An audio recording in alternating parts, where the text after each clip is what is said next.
viral TikTok trend is damaging school laptops, and now the school district in San Diego is urging students to pull the plug on this challenge.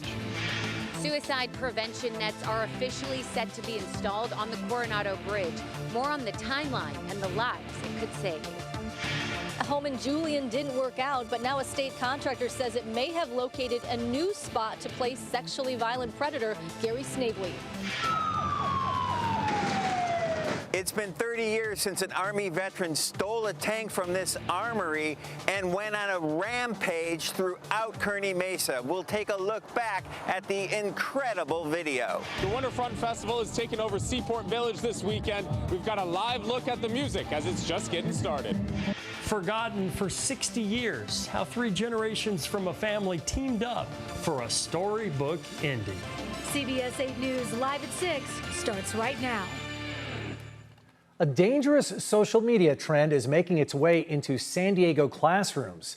Good evening and thank you for joining us. I'm Carlo Cicchetto. And I'm Anna Laurel, in for Marcella Lee. As CBS 8's Brian White explains, it's already costing one local district thousands of dollars.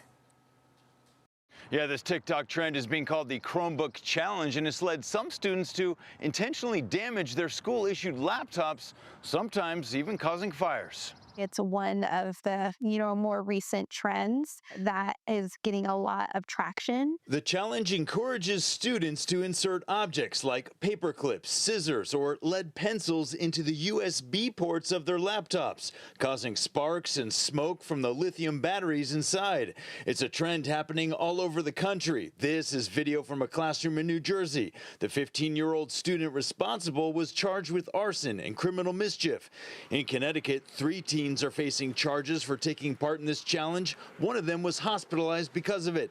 San Diego Unified School District confirms that 16 students across multiple campuses have destroyed their Chromebooks, costing the district more than $7,000 in replacements. Every student is issued a Chromebook, so it's really important that they keep those in good condition. These laptops are essential to daily learning, and now district leaders say the damage isn't just disruptive, it can also carry consequences. There potentially could be financial penalties associated with the destroying of a Chromebook device. There could also be some disciplinary action depending on the amount of vandalism. Nicole DeWitt, deputy superintendent for the district, says most of these cases have involved middle school students. We know of at least one in-school suspension, but she's encouraging all families to talk with their kids. Yeah, and just speak with their students about the dangers of participating in an activity like this that could hurt themselves, it could hurt others. As the district works to replace the damaged laptops, leaders say awareness and early conversations are key to keeping students safe.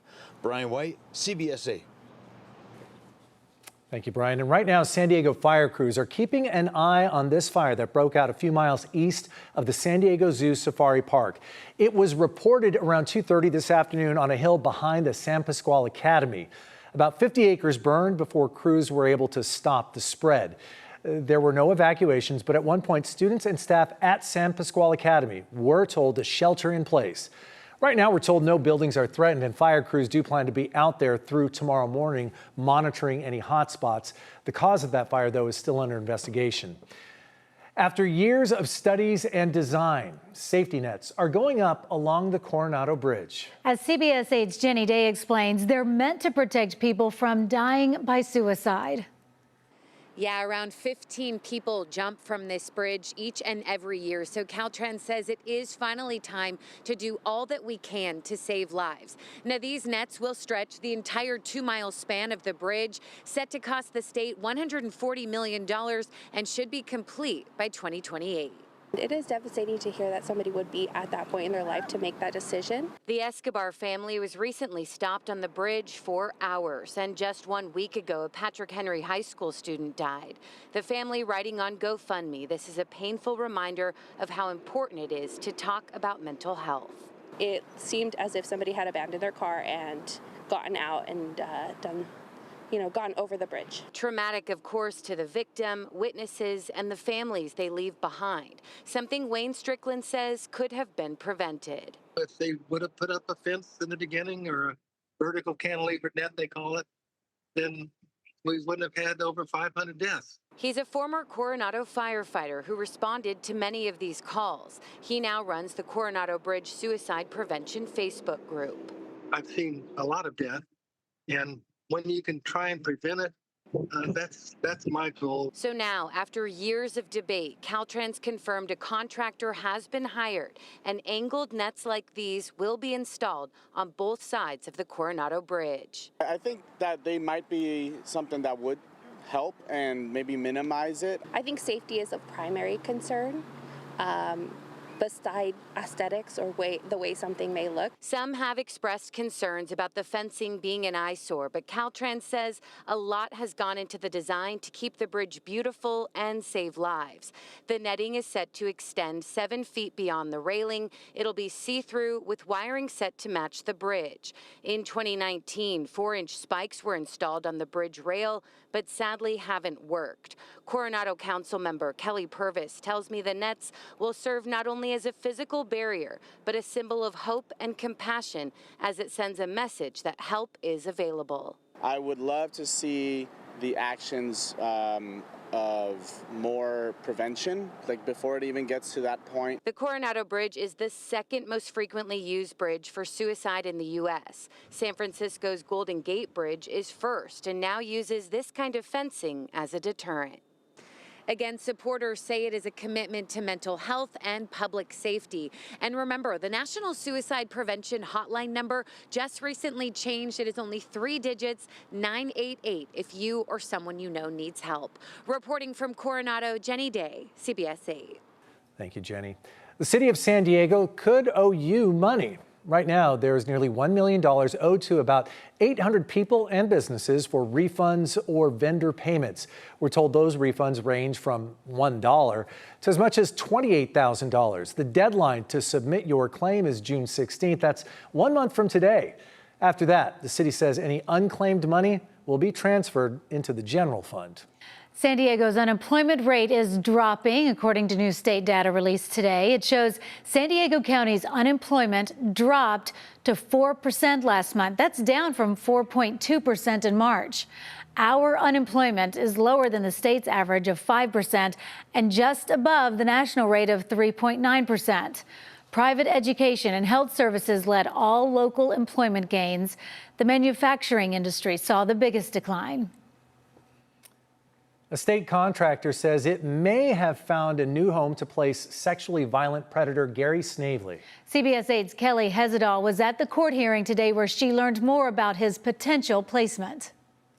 And the big question is, where is this new location? We know there are a lot of restrictions on exactly where sexually violent predators can be released. Now, the state contractor Liberty Healthcare told the court today that it isn't ready to reveal the new potential home for Gary Snavely just yet. We do have a lead, and we have the authorization to financially hold the properties. Liberty Healthcare says it's found a potential new home for sexually violent predator Gary Snavely, but the vetting process isn't over yet. So for now, the location will remain secret. I anticipate if everything continues to progress at the manner it is, we should be prepared to present it to the court in approximately 3 months. The 61-year-old was convicted of molesting 2 young girls in 1987. He was recently set to go to a home in Julian, but the homeowner backed out of the deal. Here's what she told CBS 8. I don't want to put the community at risk, so I apologize. It's been canceled.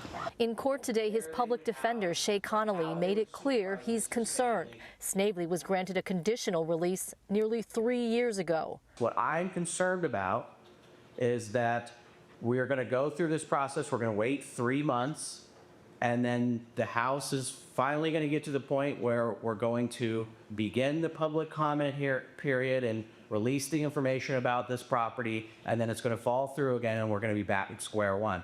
He suggested ordering Liberty to come up with a plan to release Snavely on transient status, meaning he would still be monitored, but he wouldn't have a permanent address. The court granted that to both sexually violent predators Alvin Quarles and Merle Wakefield.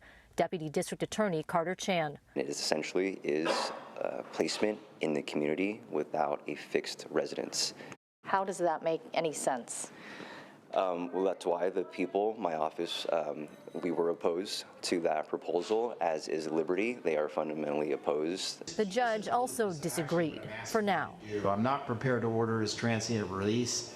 That's a last option type of thing.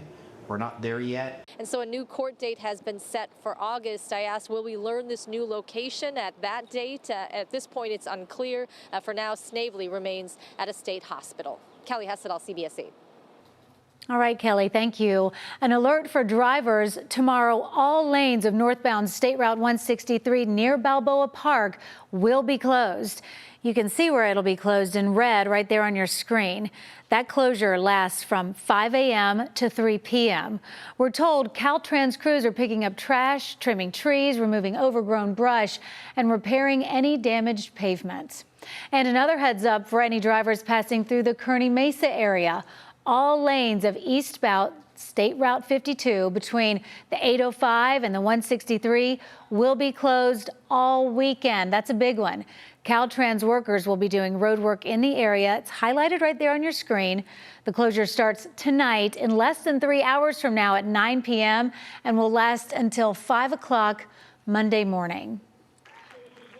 San Diegans are remembering the pivotal role Harvey Milk played in furthering LGBTQ+ rights. The 17th annual Harvey Milk Diversity Breakfast was held today at the Town and Country Resort in Mission Valley. Milk had ties to San Diego. He was stationed here in the 1950s while he served in the Navy. He was assassinated in 1978 while serving on the San Francisco Board of Supervisors. Today, local leaders were honored in his name for their contributions to the LGBTQ+ community. That includes San Diego police officer Lisa Hartman. As an LGBTQ+ liaison officer, I've had the privilege to build bridges between law enforcement and the LGBTQ+ community. I've organized meet and greets, as William mentioned.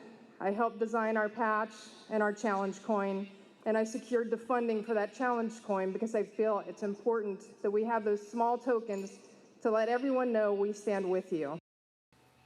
Today's event highlights accomplishments in the LGBTQ+ community, but they say they also acknowledge that the progress there's still progress that needs to be made.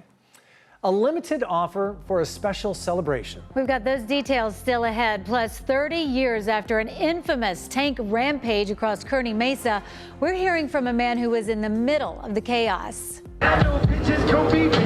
And the Waterfront Festival is happening right now in Seaport Village. I've got a live look coming up and the other artists you can see this weekend. Next. He got the good assignment tonight. That looks like a lot of fun. And well, they're dealing with cloud cover right there at the Embarcadero. We're going to see more cloud cover into the weekend as we have a storm system making its way towards us. Your complete forecast is coming up.